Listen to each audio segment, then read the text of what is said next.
वृंदावन श्री कृष्ण की प्रेम लीला का धाम है और यह श्री राधा का स्थान है। वर्तमान में यह स्थान श्री कृष्ण धर्म के प्रचार और प्रसार का एक प्रमुख केंद्र बन गया है। यहाँ पर विदेशी भक्तों की संख्या बढ़ती जा रही है और हर कोई चाहता है कि वह वृंदावन में रहे। आज हम आपको वृंदावन के बारे में 10 बहुत ही रोचक बातें बताएंगे जो कि बहुत ही इंटरेस्टिंग है। वीडियो अगर आपको अच्छी लगे तो प्लीज़ वीडियो को लाइक शेयर कमेंट जरूर करिएगा और हमारे चैनल को सब्सक्राइब करना मत भूलिएगा। तो चलिए शुरू करते हैं। तो पहली रोचक बात यह है कि बांके बिहारी मंदिर। श्री कृष्ण जब थोड़े बड़े हुए थे तो वृंदावन उनका प्रमुख लीला स्थल बन गया था। उन्होंने यहाँ पर रास रचा और दुनिया को प्रेम का पाठ पढ़ाया। यहाँ भगवान बांके बिहारी मंदिर में श्री कृष्ण जन्मोत्सव की बड़ी धूम होती है। इसके अलावा यहाँ पर इस्कॉन मंदिर में भी भव्य रूप से जन्मोत्सव मनाया जाता है। दूसरी रोचक बात है चंद्रोदय मंदिर। वृंदावन में बनने जा रहा है दुनिया का सबसे ऊंचा मंदिर। इस मंदिर का नाम होगा चंद्रोदय मंदिर। ये दुनिया की सबसे ऊंची इमारत होगी। वृंदावन में बनने वाला चंद्रोदय मंदिर जो कि दुनिया की सबसे ऊंची इमारत बुर्ज खलीफा और मुकेश अंबानी के एंटीलिया से भी ऊंचा होगा। ये बताया जा रहा है कि इस्कॉन संस्था द्वारा वृंदावन में बनाया जाने वाला ये 70 मंजिला होगा। इस चंद्रोदय मंदिर की ऊंचाई 210 मीटर होगी और ये एक पिरामिड के आकार में बनाया जाएगा। इसे बनाने की तैयारियां 2006 से की जा रही हैं। ये इमारत लगभग 55 मीटर गहरी होगी और इसका आधार 12 मीटर तक ऊंचा होगा।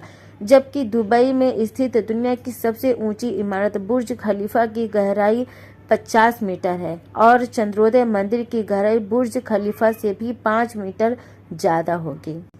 तीसरी रोचक बात है निधिवन। कहते हैं कि आज भी समय समय पर प्रभु वृंदावन के निधिवन और मधुवन में रास करते हैं। वहाँ के मंदिरों में भ्रमण भी करते हैं। कहते हैं कि श्री कृष्ण वृंदावन के निधिवन में रास लीला करने आते हैं और उनके साथ श्री राधा रानी सहित उनकी 8 सखियां भी आती हैं।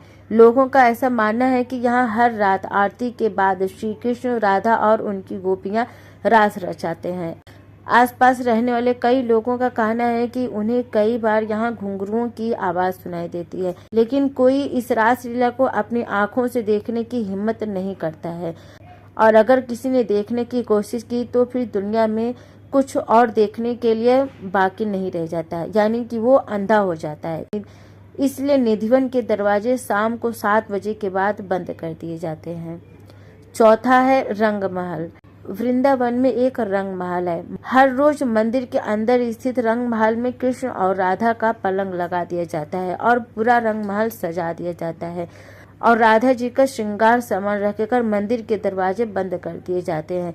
जब सुबह दरवाजा खोला जाता है तो सारा सामान अस्त व्यस्त मिलता है। ऐसी मान्यता है कि रात में श्री राधा और कृष्ण आकर इस सामान का उपयोग करते हैं। हालांकि शाम के बाद यह मंदिर बंद हो जाता है और यह भी कहा जाता है कि अगर यहाँ कोई छुपकर रासलीला देखने की कोशिश करता है तो अगले दिन वो पागल हो जाता है। पांचवी रोचक बात है हरिदास भक्त। वृंदावन के बांके बिहारी मंदिर से कई कथाएं जुड़ी हुई मिलती हैं। ऐसा कहा जाता है कि श्री हरिदास बांके बिहारी के बहुत बड़े भक्त थे, जिनकी भक्ति और चमत्कारों की कई कथाएं हमें प्रचलित मिलती हैं। भगवान की भक्ति में डूबकर हरिदास जी जब भी गाने बैठते थे तब वो बांके बिहारी यानी कि कृष्ण में ही लीन हो जाते थे और इनके गायन और भक्ति से प्रसन्न होकर भगवान श्री कृष्ण इनके सामने आ जाते थे। छठा नंबर है मंदिर का अपने आप खुलना और बंद होना। वृंदावन में श्री कृष्ण का एक ऐसा मंदिर है जो कि अपने आप ही खुलता है और बंद हो जाता है। सातवां है वृंदावन और तुलसी का रहस्य। वृंदा तुलसी को कहा जाता है। यहाँ तुलसी के पौधे बहुत अधिक हैं, इसलिए इसे वृंदावन नाम दिया गया है। वृंदावन यानी कि तुलसी का वन।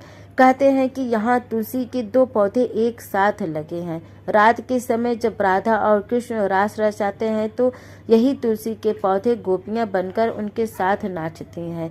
इन तुलसी का एक भी पत्ता यहाँ से कोई नहीं लेके जा सकता है। जिसने भी ऐसा अगर चुपचाप करने की कोशिश की तो उसे भारी मुसीबतों का सामना करना पड़ता है। 8वां है अजीब तरह के पेड़। मंदिर के परिसर में उगने वाले पेड़ और निधिवन में उगने वाले पेड़ बहुत अजीब पाए जाते हैं। यहाँ के पेड़ की शाखाएं नीचे की ओर बढ़ती हैं। जहाँ आमतौर पर पेड़ ऊपर की तरफ बढ़ते हैं, वहीं निधिवन में मौजूद पेड़ों की ऊंचाई बेहद कम होती है और इनकी शाखाएं इसकी जड़ों की ओर बढ़ती हैं। यहाँ के पेड़ आपस में एक दूसरे से गुथे हुए हैं, जो इस जगह को देखने में और भी रहस्यमयी बनाते हैं। 9वां, मंदिर में कौन शयन करता है। मंदिर में भगवान श्री कृष्ण रोज रात को खुद शयन करने के लिए आते हैं। उनके सोने के लिए मंदिर के पुजारी रोज पलंग लगाते हैं और जिस पर साफ सुथरी गादी और बिस्तर के ऊपर चादर बिछाया जाता है। लेकिन कहते हैं कि जब मंदिर खुलता है तो उस बिस्तर की हालत देखकर सभी बहुत अचंभित हो जाते हैं, क्योंकि उसे देखकर ऐसा लगता है कि जैसे यहाँ कोई रात को सोया था। सबसे आश्चर्य की बात यह भी है कि यहाँ प्रतिदिन माखन और मिश्री का प्रसाद चढ़ाया जाता है और जो बच जाता है उसे मंदिर में ही रख दिया जाता है, लेकिन सुबह तक वह प्रसाद भी समाप्त हो जाता है। आखिर कौन खा जाता होगा वह प्रसाद को। रात में यहाँ कोई नहीं रुकता है। वहाँ रहने वाले लोगों के अनुसार ऐसा बताया जाता है कि ऐसा बरसों से होता आ रहा है। कुछ लोग इसे अंधविश्वास मानते हैं और कुछ लोग इसे श्री कृष्ण का चमत्कार मानते हैं। 10वां और आखिरी रोचक रहस्यमयी बात यह है कि घरों की खिड़कियां सब बंद कर देते हैं। यहाँ के आसपास के अधिकतर घरों में आपको खिड़कियां देखने को नहीं मिलेंगी। यहाँ के घरों में खिड़कियां नहीं होती हैं और जिनके घर में खिड़कियां होती हैं वे शाम की आरती के बाद अपनी खिड़कियां बंद कर लेते हैं ताकि कोई मंदिर की दिशा की ओर ना देख पाए, अन्यथा वो अंधा हो जाएगा।